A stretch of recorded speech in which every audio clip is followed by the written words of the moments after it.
evidence that Aaliyah's death was planned is starting to stack up, and it looks like Aaliyah could finally get her justice in 2023. When Aaliyah died for a wrongful death, he got paid $90 million for her death. Am I supposed to say that on TV? Dame Dash and other people who were close to Aaliyah are starting to speak out on all the shady things about Aaliyah's death, and fans want to see this case reopened in 2023. But what I was really more tight about was that I had heard that Lenny Kravitz had offered her a jet and that Hype had took the jet. So that's what really pissed me off about the situation when I heard about that. So you could ask Hype about that. That's what I said. Have you ever talked to Hype about it? Yeah. And how did that conversation go? Ask him. But was Aaliyah's death really planned? Is there enough evidence to reopen Aaliyah's case? Let's investigate it. A trail of tears for Aaliyah. A horse-drawn carriage carried the fallen star's casket through the streets of New York, a somber procession reminiscent of the funeral for Princess Diana, who was also killed in a tragic accident exactly 4 years ago today.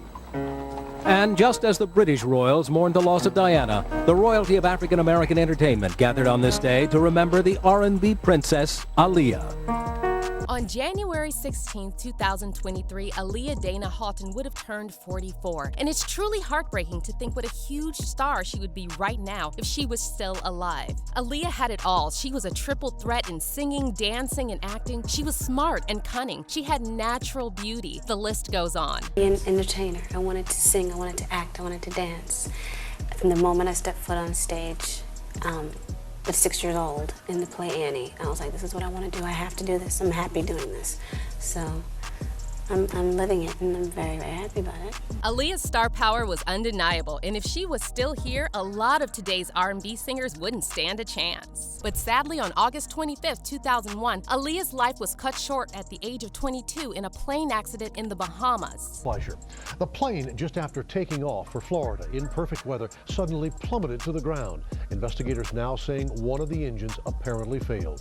Along with 8 passengers, Aaliyah, a young Brooklyn native and a talented singer and actress. Now, the official story is that the plane carrying Aaliyah and 8 other people crashed because it was overloaded. However, most of Aaliyah's fans have never accepted this narrative because a lot of things simply don't add up, and new evidence is now starting to emerge that Aaliyah's death was not accidental. Kill her! And that's what I've been saying. They killed her! She went to a See, Aaliyah was surrounded by a lot of creepy men most of her life, and even her own family is very sketchy. So let's take a closer look at the evidence supporting to Aaliyah's death being planned. The first man we need to talk to is Hype Williams, because his name gets brought up over and over again when it comes to Aaliyah's suspicious death. On August 21, 2001, Aaliyah appeared on BET's 106 & Park and revealed that the shooting of the video for her single Rock the Boat would start the following day, and that Hype Williams would direct it. On August 22nd, Aaliyah flew to Miami to film dance routines on the green screen set, as well as underwater shots for the video. All right, so I gotta check things out sometimes, make sure it's looking good. It's all good. Right now, we're getting ready to do the dance. Excited about that. But then, for some reason, Hype Williams decided to move the shoot from Miami to the Bahamas. And on August 23rd, Aaliyah and employees of Virgin Records flew to the Bahamas on 2 flights. But it's still unclear why Hype Williams insisted they shoot the video in the Bahamas when they had already started filming with a green screen in Miami. Because even if he wanted to shoot additional scenes on a real beach, doesn't Miami have enough beaches? It just doesn't make sense, and this is one of many reasons why fans have wondered if this was a ploy to get Aaliyah to travel alone, because she was terrified of flying and she always traveled with her mom or brother. What's also suspicious is that Aaliyah's ex-boyfriend Damon Dash said he warned Aaliyah not to go to the Bahamas because it wasn't necessary for the video, and he felt uncomfortable about Hype Williams asking her to go there. Aaliyah was scheduled to leave the Bahamas on August 26th. However, she chose to leave the day before because she had finished shooting the scenes for the video early. But according to Damon Dash, when Aaliyah saw the plane they gave her, she instantly had a bad feeling about it. When she actually saw the plane, she we had the Blackberries, and she said, I don't like this plane. And I was like, well, don't get on it. And she was like, well, I got to because I got work to do. She got on the plane, and she always had a very serious fear of planes in general. So she had to overcome a fear to get on that plane. However, that's not all. Damon also revealed that Lenny Kravitz had offered Aaliyah a different private jet, but Hype Williams took it away from her. But what I was really more tight about was that I had heard that Lenny Kravitz had offered her a jet, and then Hype had took the jet. So that's what really pissed me off about the situation when I heard about that. On August 25th, shortly before 7 p.m., Aaliyah and 8 Virgin Records employees boarded a twin-engine Cessna aircraft on the Abaco Islands in the northern Bahamas. The plane was supposed to arrive and pick them up at 4:30. However, it didn't arrive until 6:15. And the charter pilot Louis Key claimed to have overheard passengers arguing with pilot Luis Morales prior to takeoff. Key said that Morales warned them that there was too much weight for a safe flight. However, some of the passengers insisted they had to be in Miami Saturday night. There have also been reports that pilot Luis Morales had in his system and he was not authorized to fly. However, some fans have speculated that someone ordered a smear campaign against the pilot to distract everyone from talking about the people responsible for forcing the pilot to fly an overloaded plane. However, it's still unclear who from Aaliyah's entourage argued with Morales and convinced them to let 9 people board the aircraft with all of their equipment. Besides that, according to journalist Kathy Landoli's 2021 biography of Aaliyah, Aaliyah was extremely nervous about flying on a small plane, and she initially refused to board it and went back into a taxi cab claiming she had a headache. Now here's the really disturbing part. Someone from Aaliyah's entourage was sent to check on her in the taxi, and this person slipped Aaliyah a sedative, and once Aaliyah was unconscious, they carried her into the plane. Eyewitness Kingsley Russell, whose family ran a taxi cab company in the Abaco Islands, later said that Aaliyah's entourage took her out of the van and she didn't even know she was getting boarded on a plane. Sadly, Aaliyah's worst fears came true shortly after takeoff, and the plane crashed about 200 feet from the runway. Aaliyah and 7 of the 8 others on board were killed instantly, while Scott Galen, Aaliyah's security guard, survived the crash but died shortly after. An actress in some movies recently, even a Grammy nominee. Tonight, her family is in mourning, fans asking, why her?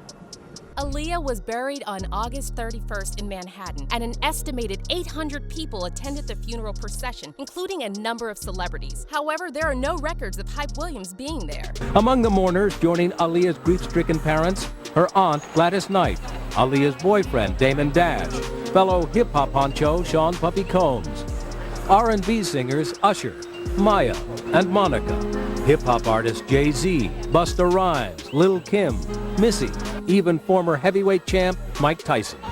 As Aaliyah's casket was moved from the famed Frankie Campbell Funeral Chapel, her heartbroken mother, Diane Houghton, gently acknowledged the crowd of mourners.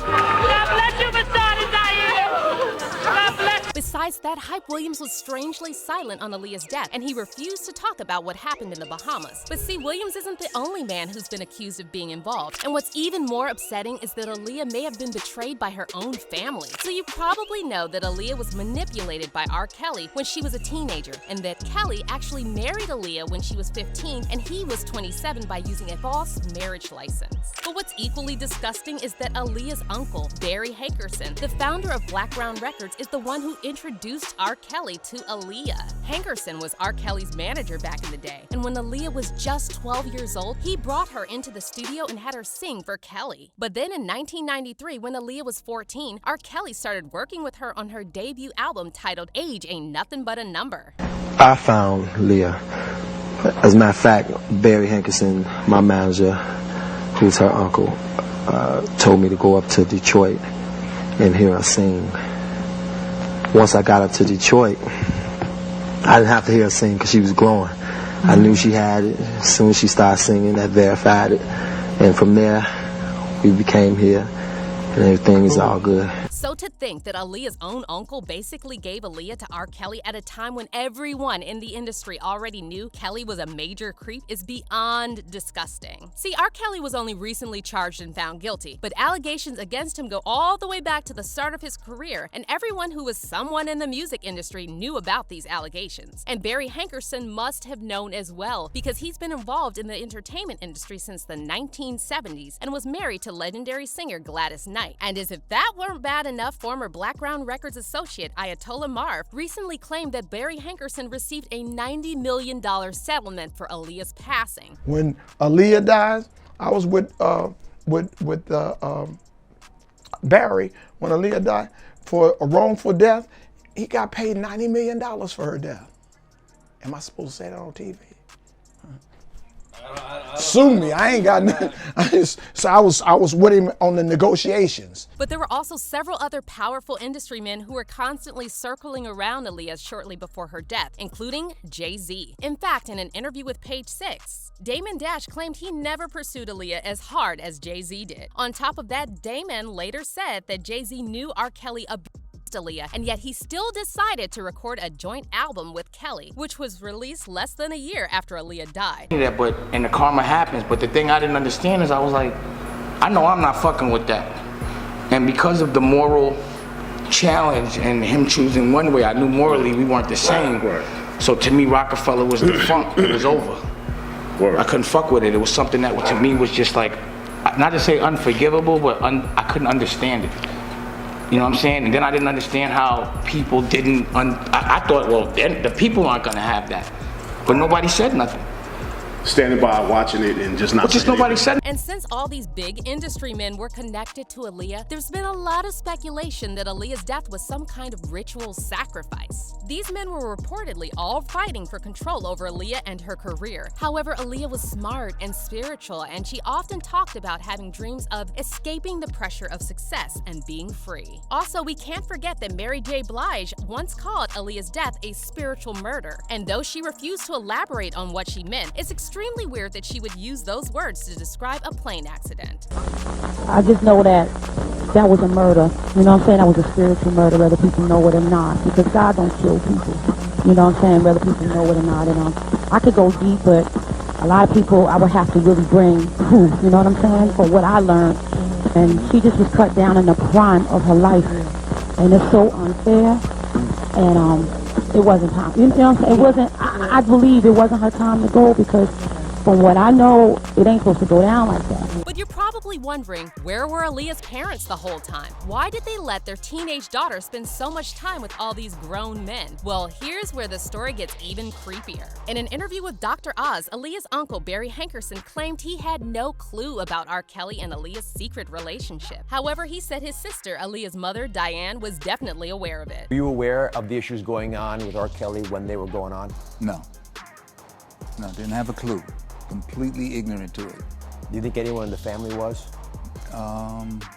Yes. I think my sister knew a lot more than what we thought she knew. And then there are also rumors that at one point R. Kelly was sleeping with Diane while at the same time seeing Aaliyah, which adds another level of horror to this story. So as you can see, there are so many weird and suspicious things about Aaliyah's death, and to this day, most of Aaliyah's fans are convinced her death was planned. In fact, Aaliyah recently started trending on social media, and fans are now demanding that authorities should reopen the case and get to the bottom of what really happened to the princess of R&B, who had so much to offer the world. Aaliyah was more than an entertainer. She was a role model who lived with grace and goodness. Aaliyah left this world like a princess. People with protest signs urging for Aaliyah to get justice, one fan recently tweeted. It'll be on the same level that the Free Britney movement of 2021. Aaliyah will get justice in 2023. And now we want to hear your opinions on Aaliyah's tragic death. Do you think her death was planned? And should this case be reopened? Let us know in the comments, and we'll see you in our next video.